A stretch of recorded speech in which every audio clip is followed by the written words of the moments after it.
On this episode of Days of Pain and Victory, we're going to go over my wheelin pack list.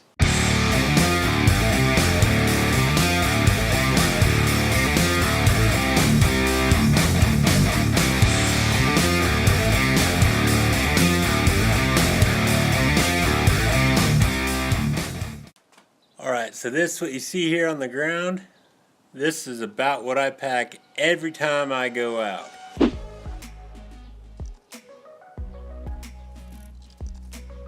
Alright, so the first thing I'm going to go over is just some basic ratchets and sockets. So I got my 3/8 drive set here. Looks like I'm missing a couple. Couple extra ratchets. Got my 1/2" drive, quarter drive, and 3/8 drive. And then the breaker bar there, of course. And then some various sizes of extensions, both 1/2" and 3/8. I also bring one set of 1/2" drive sockets, and then my lug nut socket. They got the special, there's like a special pattern on there. Occasionally I will also bring a set of deep 1/2" drive sockets, but not every time. It depends on the severity of the trip. I also bring some specialty sockets here, the torx bits and just Allen head type. Because I've got a few of those on the Jeep. So 3/8 drive, 1/2" drive, various ratchets, various extensions.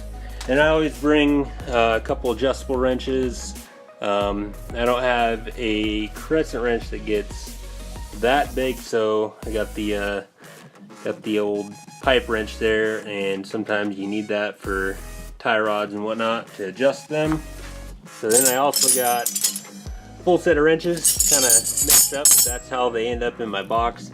These are all made in the USA, but none of them are the same brand.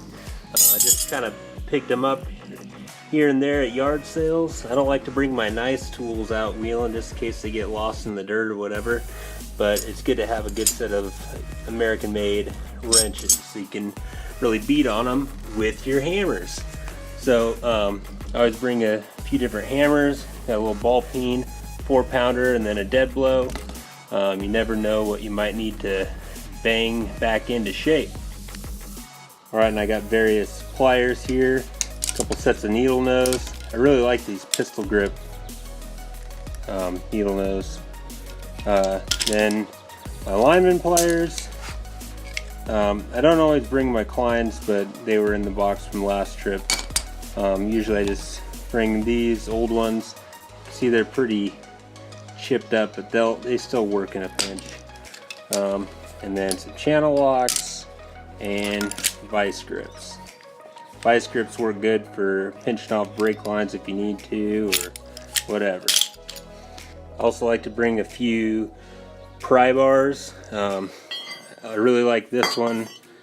The pointy end on it works good for lining up bolt holes if you got to take a leaf spring out of its position off the shackle, or control arm, whatever. Helps for lining the holes back up. And then you never know what you might need to pry into position, so pry bars are a good thing to have. Got your assortment of different screwdrivers and scrapers, nut drivers, and picks for pulling off hoses and whatnot. So you also want to make sure that you bring any specialty sockets that you might need. For my instance, I've got a Dana 44 front with selectable hubs, so I need a hub socket. So this is my hub socket for the Dana 44. If you've got a Dana 44 with selectable hubs and you need a hub socket, and you ask someone that's got, let's say, a ZJ or an XJ, and you're like, hey, I need a hub socket, they're gonna be like, what, a 32mm? And you'll be out of luck. So make sure that you've got the specialty tools you need to work on your Jeep. So in my instance, it's this hub socket and this lug nut socket.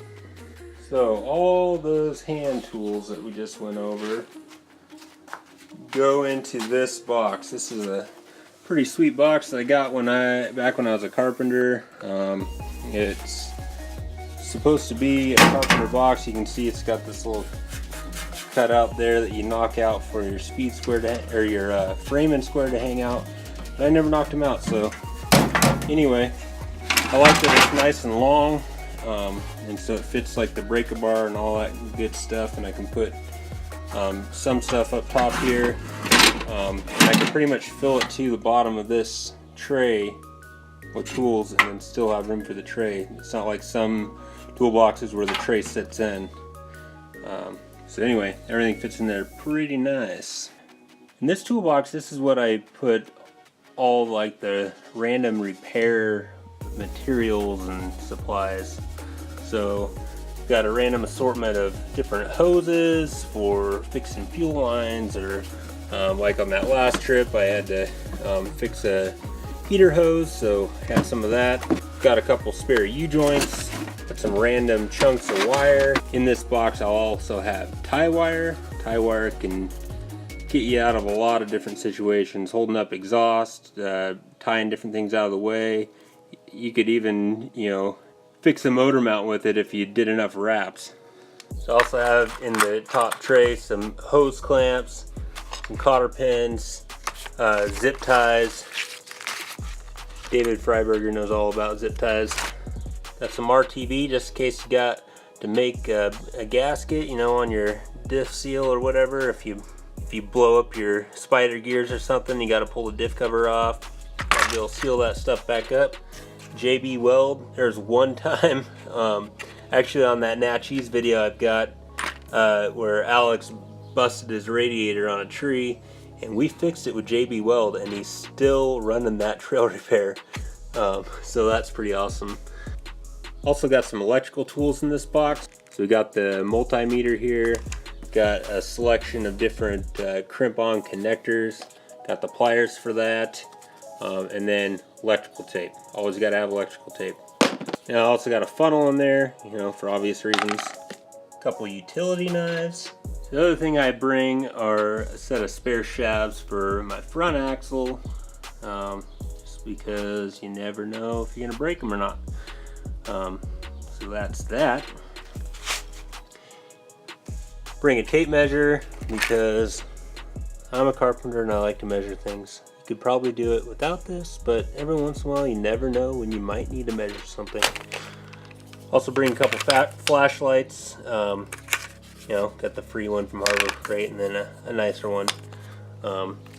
Gloves are good, and you definitely want to have some recovery equipment. So got a good toe strap there, tree saver strap there, and a couple come-alongs. Come-alongs have really been handy for me. There's been a few times where I've kind of slid sideways into some precarious situations where the come-along is really nice to have. It can get you kind of safely back on the trail. There's been other times when I've used it to relocate things on the Jeep, or one time I actually used it to relocate the axle under my trailer.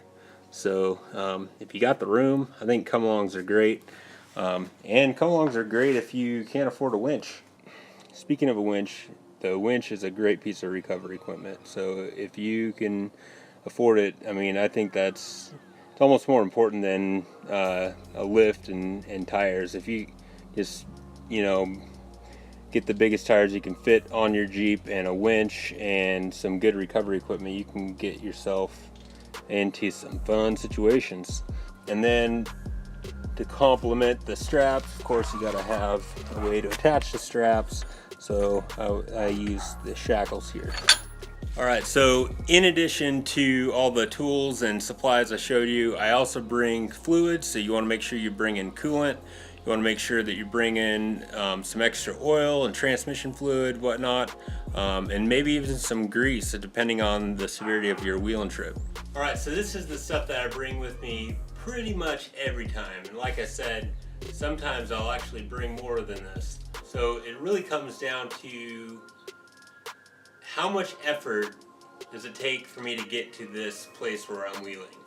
If I'm just going to the ORV park that's, you know, 20 minutes away, this is about what I'm going to bring.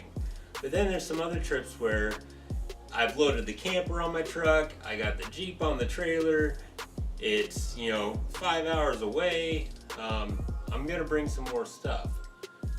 There's been times we brought generator, bring the welder, bring other spare parts. I've brought spare transfer cases, depending on how far and how much effort it's going to take to get to this wheeling destination, because you got to kind of think, what are you willing to have shorten your wheeling trip?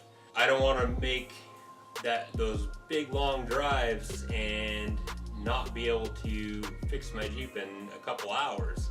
I don't want to have to drive 4 hours to get to, you know, a parts store or something. So I'm going to bring some extra stuff.